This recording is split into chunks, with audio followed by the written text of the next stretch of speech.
Fala, meu bom, como é que vai, meu querido? Como é que você está? Eu estou ótimo. A gente vai dar uma olhada hoje num artigo que um ouvinte meu com fake de mulher botou aí pediu pra eu dar uma olhada nesse artigo. Se eu achar o print dele, eu vou botar na tela aí. É um artigo de um cara chamado André Roncaglia na Folha de São Paulo. A doença venezuelana e a crise humanitária. Estratégia de isolar o país e lhe impor sanções fracassou. Lembrando que se tu não for inscrito do canal, considere se inscrever no canal. Se você já é inscrito, considere deixar um like no vídeo e ativa o sininho para ajudar na divulgação, etc, etc, etc. Vamos seguir aqui, não é um artigo muito curto, porque não é um artigo muito comprido, perdão, tá? Tem algumas... Cara, uma leitura aí de uns 5 minutos, eu acho, mas eu vou ler com calma, então talvez eu demore um pouco mais, que eu vou ler e comentar o que eu penso, tá? Vamos lá. A reunião de todos os presidentes da América do Sul, exceto o do Peru. Tá bom meu áudio aqui? Alô, alô, alô. Acho que deixa eu comentar um pouquinho. Alô, alô, alô, alô, tá. A reunião com todos os presidentes da América do Sul, exceto o do Peru, que enviou um representante. Parênteses dentro do parênteses. O Peru enviou um representante porque a presidente do Peru tá enrolado com uma série de problemas aí. Não pôde deixar o país, né? É aquela coisa toda, né? Em 30 de maio, marcou a retomada dos trabalhos da Unasul e a reabilitação diplomática da Venezuela na região. A aproximação é o caminho escolhido por Lula para solucionar a crise humanitária do país. A estratégia é acertada. Vejamos. Pelo visto, esse cidadão aqui vai tentar defender a Venezuela. Vamos ver como é que vai se sair o argumento dele. Esse senhor aqui, André Roncaglia, professor de economia na Unifesp, doutor em economia do desenvolvimento pela FEA USP. Eu, particularmente, eu não gosto muito de economista, tá?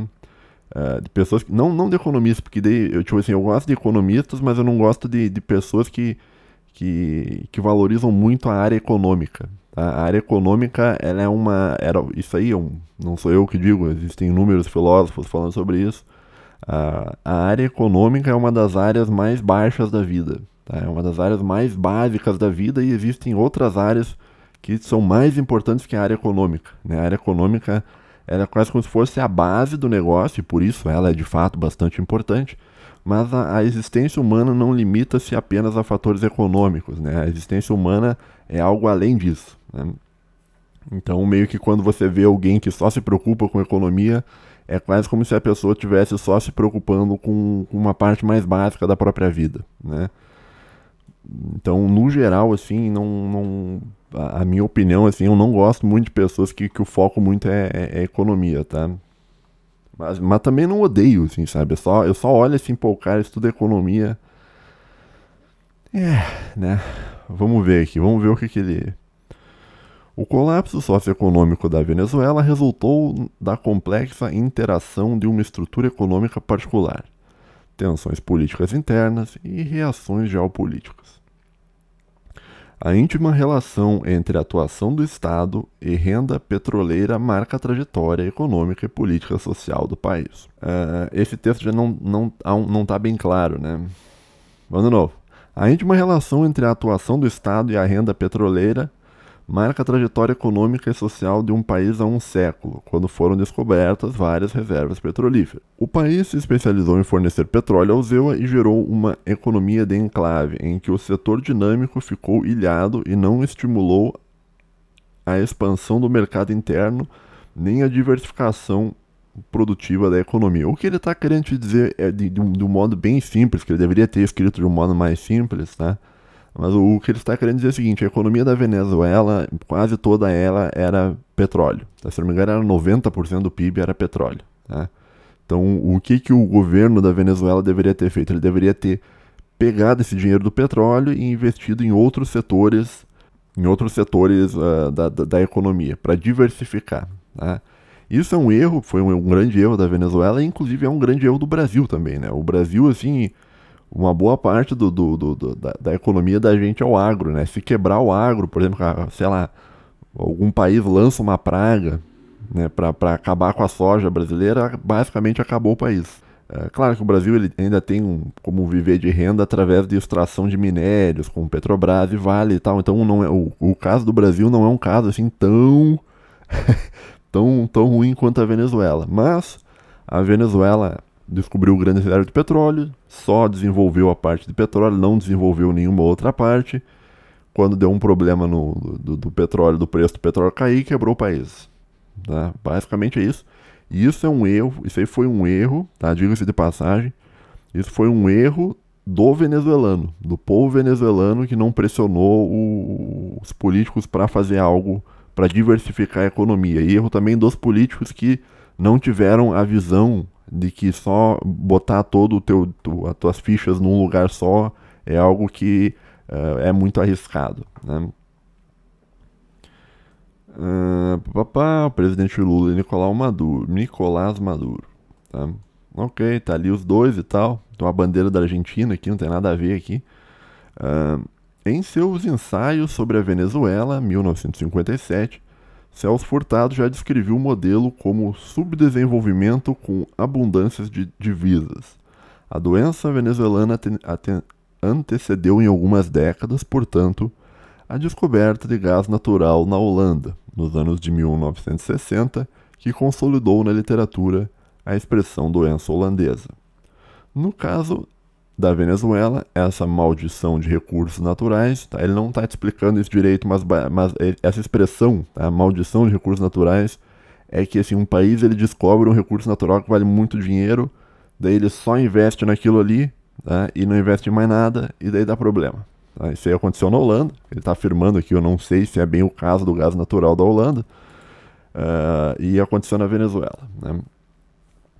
No caso da Venezuela, essa maldição de recursos naturais produziu uma pauta de exportações dominada pelo petróleo, de forma que os ciclos internacionais dos preços das commodities determinam o espaço da política econômica no país. Converter esse bilhete premiado em desenvolvimento se tornou o eixo de disputa política que marca tensões políticas internas. A eleição de Hugo Chávez, em 1998, inaugura o socialismo do século XXI. A renda petroleira foi direcionada para a nacionalização de diversos setores da economia e para um amplo programa de políticas sociais, subsídios para alimentos e energia. Olha só, o que eu acho assim, ó, eu estou mais para um lado mais nacionalista, né, contanto que o nacionalismo não seja isso aí que os caras estão dizendo que é, né, de sair do colo dos Estados Unidos para ir para o colo da China. Nacionalismo, na minha opinião, não é isso, né, mas isso é um outro assunto, né. E eu sou contra, cara, você ficar estatizando tudo, né, nacionalizando tudo. Mas isso era uma tendência na época, né. O Getúlio Vargas fez muito isso também, né. O pessoal que critica Era Vargas também fala que porque o Getúlio Vargas fez estatal não sei o que lá, Petrobras, Eletrobras, ele fez Eletrobras, acho que fez. Não sei o que lá, que os caras chamam Tudobras, que o cara, qualquer coisa, ele vamos botar um Brás aqui e vamos estatizar. Né? É um erro isso, eu acho que um país, ele tem que ter uma parte de fato estatal, principalmente em setores estratégicos, mas em muita coisa, cara, você não precisa do Estado. A iniciativa privada consegue fazer melhor que o Estado. Então, é preciso que haja um balanço, né? E o pessoal que defende o Estado vai sempre querer que o Estado cresça mais, e o pessoal da iniciativa privada vai querer que o Estado sempre diminua mais e a iniciativa privada cresça cada vez mais, né? Porque é um interesse econômico por parte de cada lado, né? Então, sempre tem essa disputa entre você estatizar mais coisa ou você desestatizar, tá? Na minha opinião, deve haver uma justa medida entre o setor estatal e o setor privado, tá? Você não deve ficar louco nacionalizando tudo, fazer a Tudobras, que nem o Getúlio Vargas, mas você não deve entrar na loucura lá de escola de Chicago e vender o Brasil inteiro, transformar tudo num estacionamento. Não é assim, tá? Mas vamos seguir, né? Tá, então o que o Hugo Chávez está querendo dizer é que eles usaram a renda do petróleo para nacionalizar diversos setores da economia, tá? O que eu acho isso um erro, tá? Quando é tomado de um modo radical, e por um amplo programa de políticas sociais, o que eu acho interessante. Tá? Eu acho bom ter programas de política social, tá? Não acho também que você tenha que tudo tenha que ser política social, porque A quantidade de política social que um país tem tanto significa que o país ele se importa com o próprio povo, mas quanto significa também um fracasso na área econômica, né? Porque se você está bem em termos econômicos, a tua população não vai precisar de tanta política social. Ou seja, quanto mais política social tu tem num país, além de você mostrar que o governo se importa com o povo, você também está mostrando, olha, existe um problema econômico que as pessoas precisam viver de programa social. Tá? Então é mais ou menos isso que eu penso, né? O que a Venezuela fez? Nacionalizou diversos setores da economia e criou um amplo programa de políticas sociais, subsídios para alimentos e energia. A queda da pobreza e também tem um problema disso, cara. É que quando você cria amplifica muito o programa social, você acaba deixando a população refém daquilo. Então, por exemplo, se quebrar o país, vai morrer todo mundo. Se quebrar o governo ali, que foi o que aconteceu, daí não tem como tirar mais coisa para dar programa social. Então você vai acabar... tu gera uma dependência que não é uma dependência muito boa, tá? O ideal, que nem eu disse, é você ter um pouco, de fazer um meio termo, cara. Aristóteles, pô. Fazer um meio termo entre programas sociais e ao mesmo tempo dar possibilidades para que as pessoas consigam trabalhar para não precisar de um programa social. Tá? Você não precisa ser 8 ou 80 na vida. A vida não é assim, cara. A vida não é assim de um modo extremismo. Ah, não. Ou é tudo programa social, ou não tem programa social nenhum e cada um que se vire. Não, não é assim, cara. Não... tu tá com o pensamento de ANCAP, de libertário, né? O libertário, ele tem a cabeça do libertário, por ser geralmente uma cabeça pouco dotada de racionalidade prática ligada ao logos, ela acaba pegando tudo de um modo extremado, né? Então o cara não tem que ter Estado, não tem que ter programa social, não tem que ter nada, tem que ter tudo de iniciativa, não sei o que lá. Não, não é, cara, não. Tudo iniciativa privada e tal, não. A vida não é assim, cara. Talvez de um campo de vista teórico, e talvez seja muito prazeroso você pensar de um ponto de vista teórico dessa maneira, né? Olha como seria bom se tudo fosse do modo correto. Apesar disso, cara, de ser algo muito prazeroso pro intelecto, isso aí não condiz com a realidade do mundo sensível que você vive, meu querido. Tá? Então, cara, na minha opinião tem que ter um pouco de cada coisa, tá? Justa medida aristotélica, diga-se de passagem, né? A queda da pobreza e da desigualdade sustentou a base política do governo. Ou seja, os pobres começaram a ganhar dinheiro e ficaram felizão com o governo. Né? Daí o que o governo fez? Começou a passar políticas mais para controlar o povo melhor, e o povo aceitou as políticas de controle porque estava caindo dinheiro na conta. Né?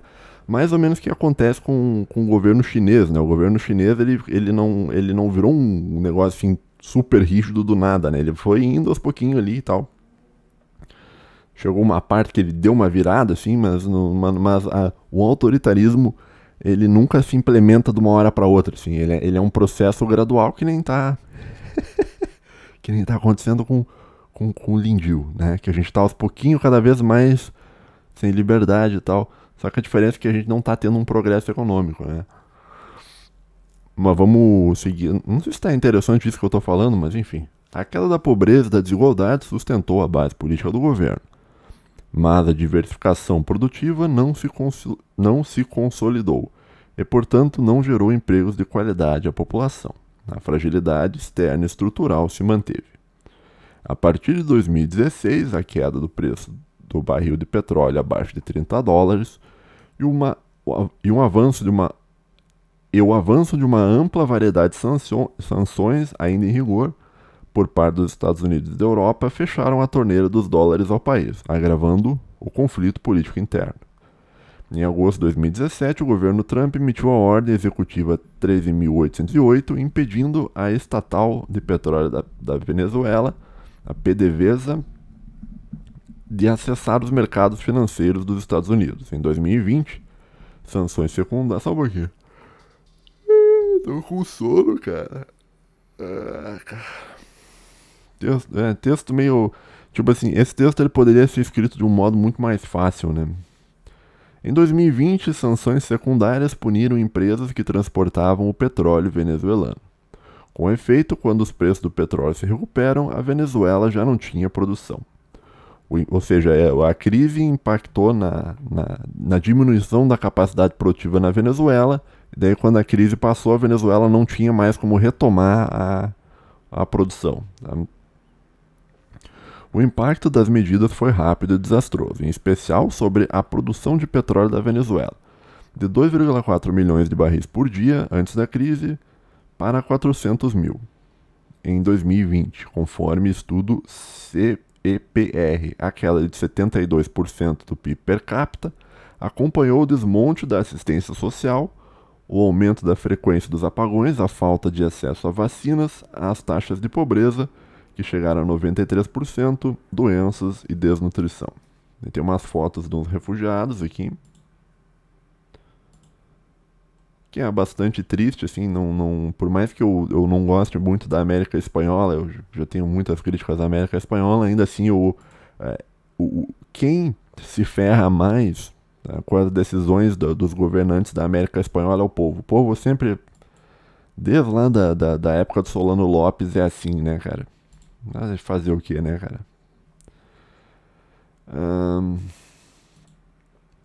Bom, é isso, cara. Pobreza e tal, né? Aquela coisa. Né?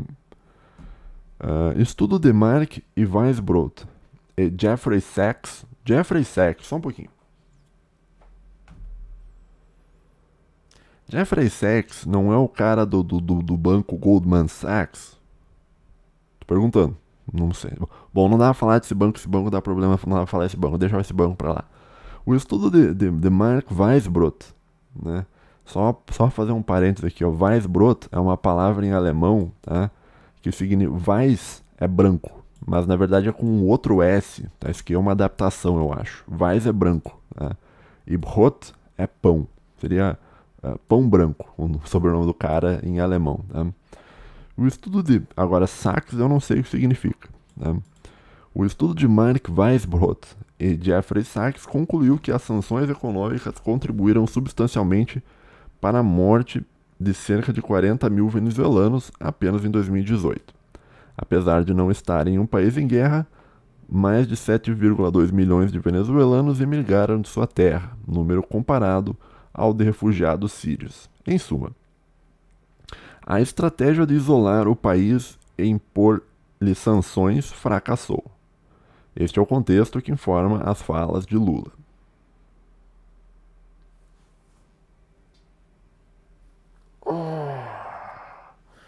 Ai, Nando Moura, como te explicar? Ah, cara, tá, vamos com calma aqui, ó. Tá? Então, basicamente, assim, o autor do texto... vamos ler aqui só para terminar aqui. Ó. A crise humanitária da Venezuela exige uma solução regional e fim das sanções que asfixiam sua economia. A sequência das viagens de Lula ao exterior indica uma costura para liderar a estabilização geopolítica da região. Sem saber isso, o esforço de integração não fechará as veias abertas da América Latina. Isso aqui é uma referência a um texto que é... Como é que era o autor que escreveu As Veias Abertas da América Latina? Então, interessante, ele fechou o post aqui com uma citação ideológica bem leve, assim, só para quem estudou mesmo, né, para conhecer. Tá, ou então, assim, ó, vamos responder o que esse cara tá, o que esse economista aqui, o André Roncaglia tá dizendo, né? Então, ele tá mostrando que a situação de como, ao longo desse texto, como a Venezuela entrou no buraco que ela entrou, tá? E no fim das contas ele mostra que uma parte desse buraco que a Venezuela entrou se deve às sanções econômicas. Né? Que ele vai mostrar aqui que segundo o estudo do Mark Weisbrot e Jeffrey Sachs, que 40 mil venezuelanos morreram por causa das sanções. Né? Em suma, a estratégia de isolar o país e impor-lhe sanções fracassou. Tá? É o que ele conclui no artigo. Né? A estratégia de isolar o país e sanções fracassou. Fracassou, cara? Fracassou, cara? Bom, você fracassar ou não depende muito do ponto de vista. Tá? Não é um negócio assim tão objetivo, né? Então, assim, essa coisa de, olha, tal coisa fracassou, isso aí é bastante usado por aquela coisa de política das drogas, né? Quantas vezes você já não ouviu por aí os caras falarem assim pra ti, olha... a política de enfrentamento do crime no negócio das drogas fracassou, né? E geralmente é dado isso num contexto assim como se o objetivo da política fosse acabar com as drogas, tá? A guerra às drogas, né? Que é a expressão que eles usam bastante. A guerra às drogas fracassou e tal. E daí eles se propõem na solução, então deve-se legalizar tudo e tal, né?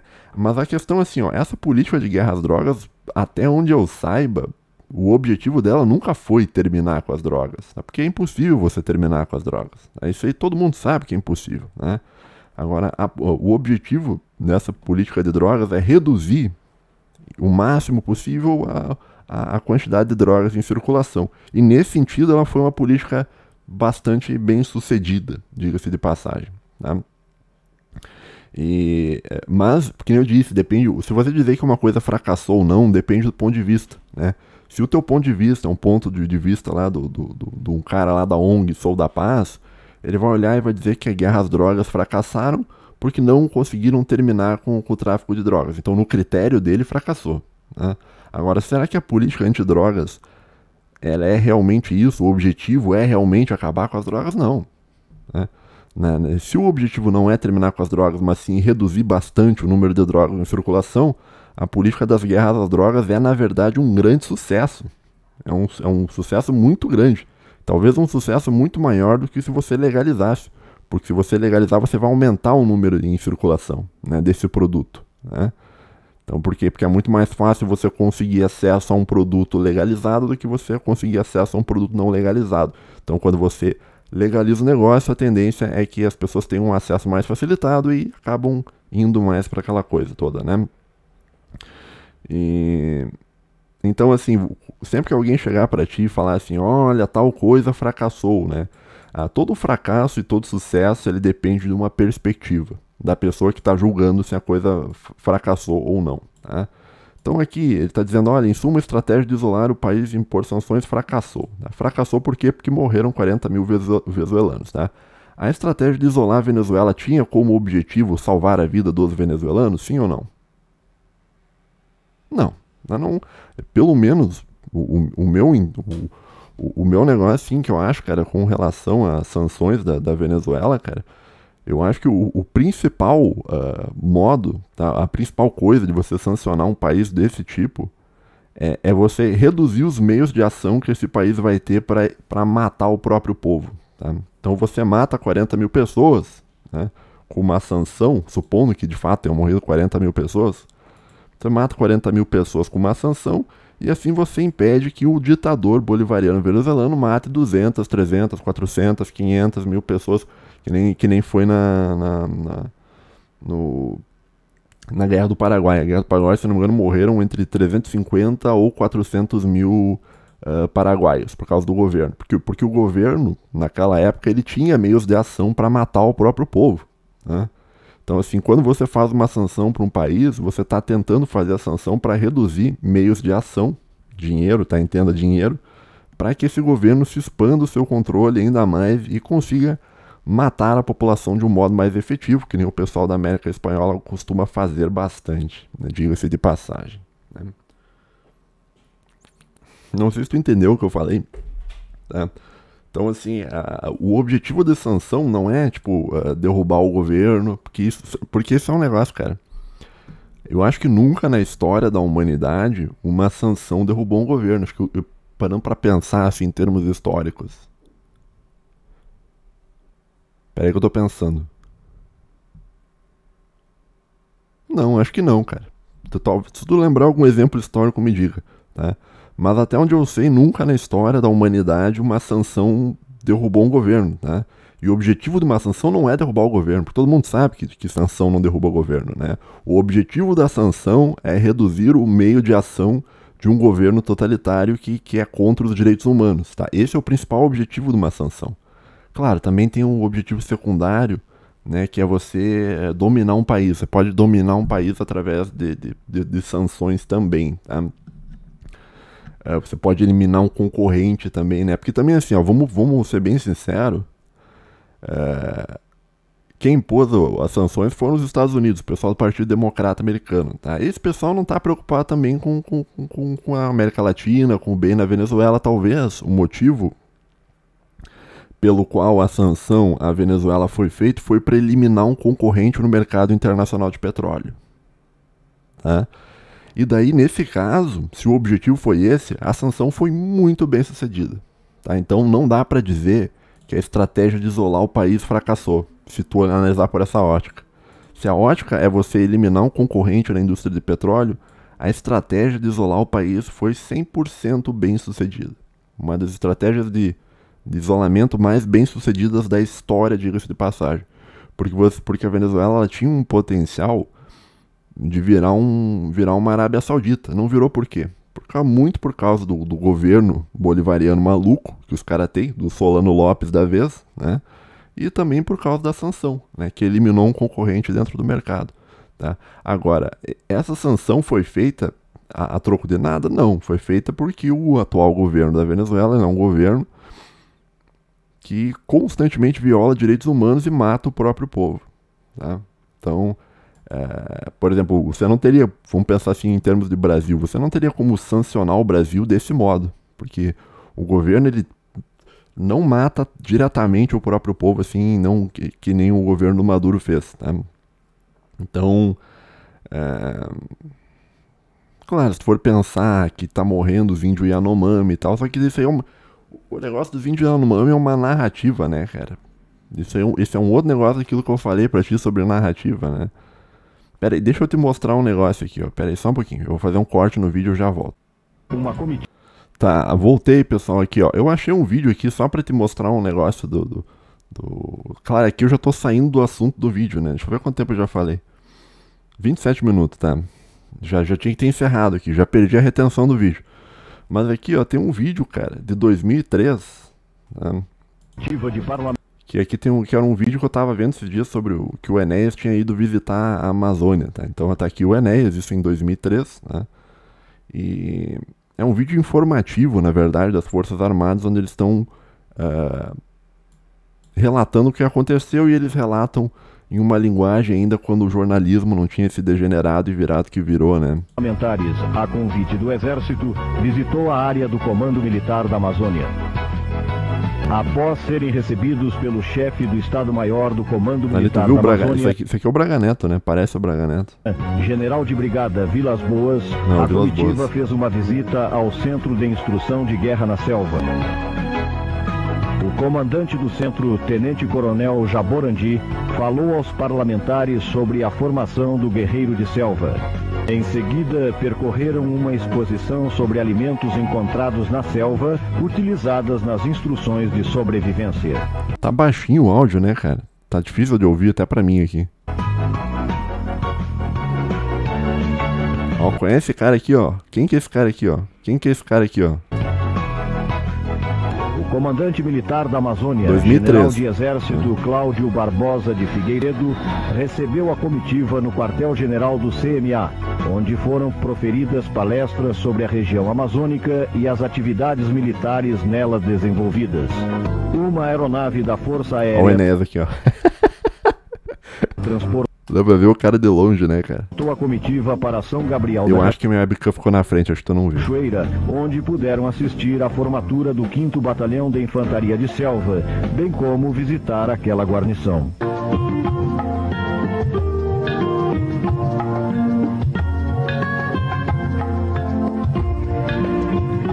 Os índios mal ali morrendo.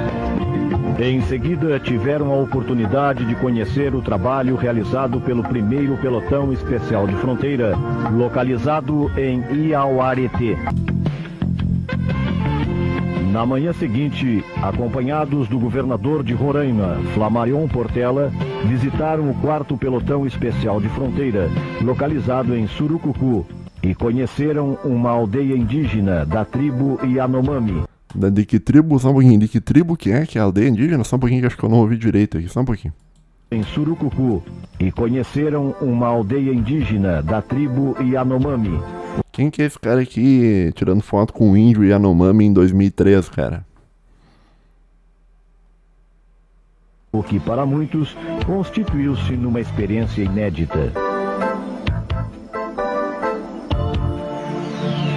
Com o término da extensa agenda, os parlamentares puderam avaliar as atividades desenvolvidas pelas Forças Armadas na região, particularmente aquelas conduzidas pelo Exército Brasileiro na faixa de fronteira. Tá, assim, eu não sei porque eu me lembrei desse vídeo agora, mas assim, só pra te mostrar o seguinte, cara. O índio Yanomami, cara, ele tá sofrendo já desde muito tempo. Tá? Então, assim, a ideia de que, oh meu Deus, estão morrendo índios Yanomamis e por isso o governo brasileiro mata o próprio povo e tal. Isso aí sempre aconteceu. Tá? Uma grande prova disso é que, olha, em 2003, cara, os caras já estavam lá socorrendo os Yanomami. 2003. Tá? E aqui o genocida aqui, ó. Esse aqui o genocida aqui, ó. Era uma aldeia indígena da tribo Yanomami. Olha o genocida aqui, em 2003, junto com o Enéas lá. O que para muitos... Então é isso, né, cara? Mas voltando ao assunto do que eu tava te contando aqui, né? Então, assim, de fato, até alguém poderia tentar usar o negócio indígena para sancionar o Brasil, cara, mas eu acho que teria que ser pra colar isso aí, precisaria ser algo muito mais bem...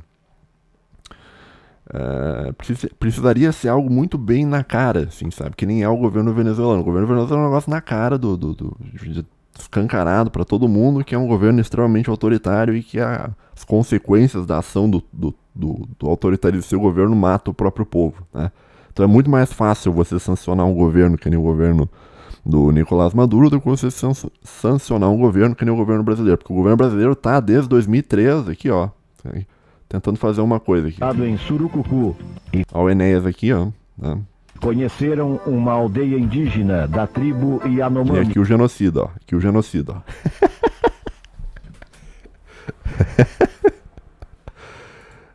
2003, cara. Quanto tempo faz? Faz 20 anos, cara. Esse vídeo tem 20 anos, cara. E... 20 anos, né, cara? Que loucura. Mas enfim, voltando ao negócio qual é que é a noção, assim, ó, ele tá voltando, vamos voltar pra matéria, tá? Agora que eu já fiz um parênteses enorme te mostrando um genocida em 2003 lá, né, tirando uma foto com um índio, né, o que o autor desse artigo ele tá dizendo? Olha, em suma, a estratégia de isolar o país e impor-lhe sanções fracassou. Não fracassou. Não fracassou. Né? Fracassou de um ponto de vista, assim, se tu acha que o objetivo de uma sanção é derrubar o país. Daí fracassou.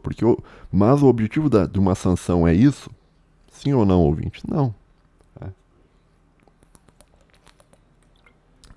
O principal objetivo, tá, é você reduzir os meios de ação de uma ditadura, de matar o seu próprio povo. Tá? E fazendo isso, você acaba matando o povo daquele lugar. Tá?